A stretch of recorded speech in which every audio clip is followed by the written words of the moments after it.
we're getting a result right now. The French government falls after no confidence vote in Parliament. The French no confidence motion passes with 331 votes, 288 were needed. Not too surprising given how closely you followed this, but what's your immediate reaction?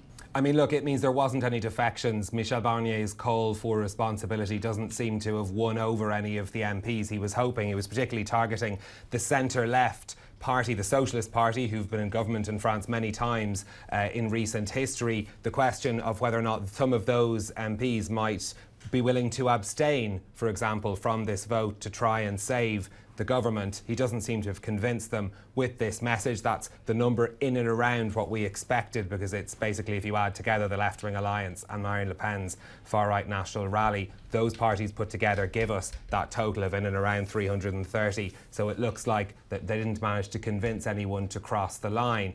It's a result that's pretty much then in line with expectations, but now opens up the question of what happens next. What will Emmanuel Macron do? He's just landed back in France in the past few minutes from a visit to Saudi Arabia, where he was trying to brush off a lot of these political questions at home and continue on with international affairs, to little avail, as everyone just wanted to ask him what he planned to do after this vote went through.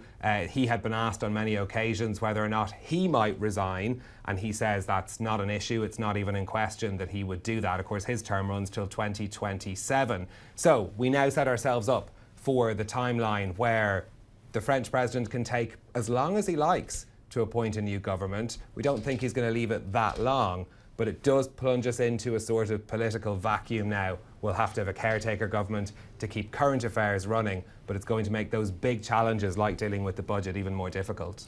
Stephen, do we have a good idea of who would likely be the next Prime Minister and what that new government would look like?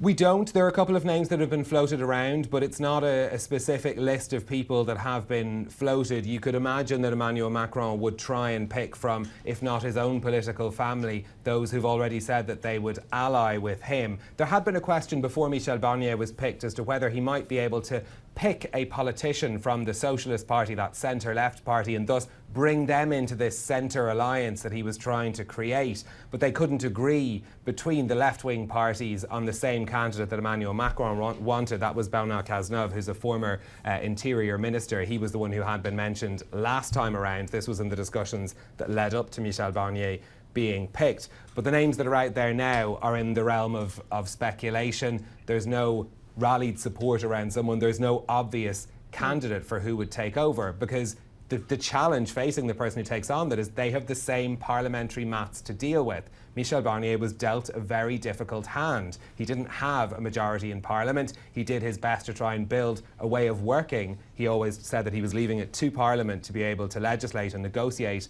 on important matters. That's failed.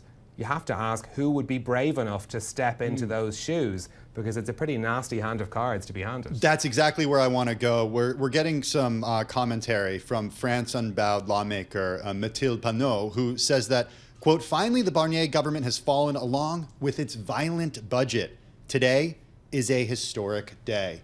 What does a budget look like in France after this process?